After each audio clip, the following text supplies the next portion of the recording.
Hello, citizens of the world. We are anonymous.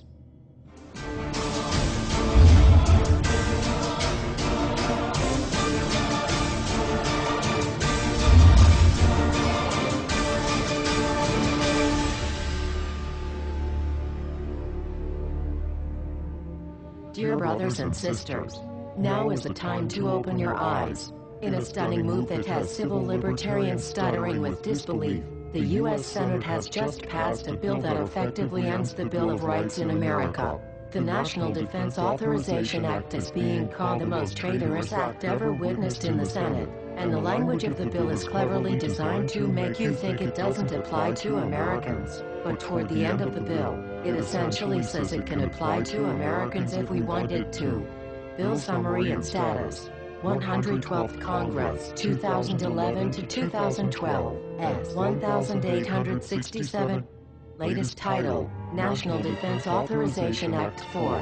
This bill, passed late last night in a 93-7 vote, declares the entire USA to be a battleground upon which U.S. military forces can operate with impunity, overriding posse comitatus and granting the military the unchecked power to arrest, detain, interrogate and even assassinate U.S. citizens with impunity. Even Wired magazine was outraged at this bill, reporting, Senate wants the military to lock you up without trial.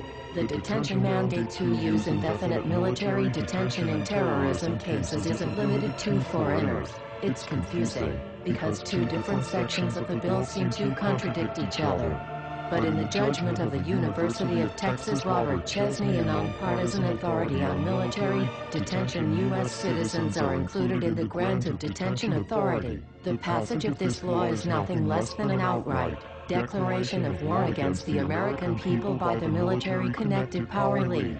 If this is signed into law, it will shred the remaining tenets of the Bill of Rights and unleash upon America a total military dictatorship, complete with secret arrests, secret prisons, unlawful interrogations, indefinite detainment without ever being charged with a crime, the torture of Americans and even the legitimate assassination of U.S. citizens right here on American soil. If you have not yet woken up to the reality of the police state we've been warning you about, I hope you realize we are fast running out of time. Once this becomes law, you have no rights whatsoever in America, no due process, no First Amendment speech rights, no right to remain silent, nothing.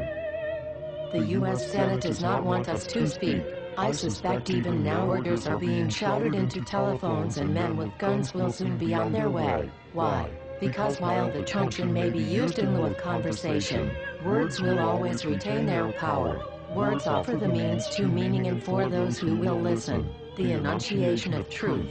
And the truth is, there is something terribly wrong with this country, isn't there? Cruelty and injustice, intolerance and oppression, and where once you had the freedom to object, to think and speak as you saw fit, you now have censors and systems of surveillance coercing your conformity and soliciting your submission. How did this happen? Who's to blame? Well, certainly there are those who are more responsible than others, and they will be held accountable.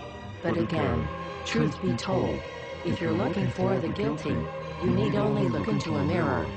I know why you did it. I know you were afraid. Who wouldn't be?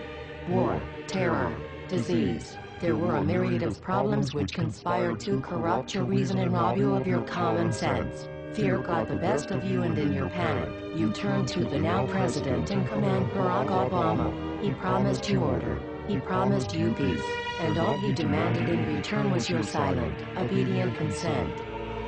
More than 400 years ago, a great citizen wished to embed the 5th of November forever in our memory. His hope was to remind the world that fairness, justice, and freedom are more than words, they are perspectives. So if you've seen nothing, if the crimes of this government remain unknown to you, then I would suggest that you allow the 5th of November to pass unmarked. But if you see what I see, if you feel as I feel, and if you would seek as I seek, then I ask you to stand beside one another, 1 year from November 5th, 2011, outside the gates of every courthouse of every city demanding our rights. Together we stand against the injustice of our own government. We are anonymous. We are legion. United as one. divided by 0. We do not forgive censorship. We do not forget oppression.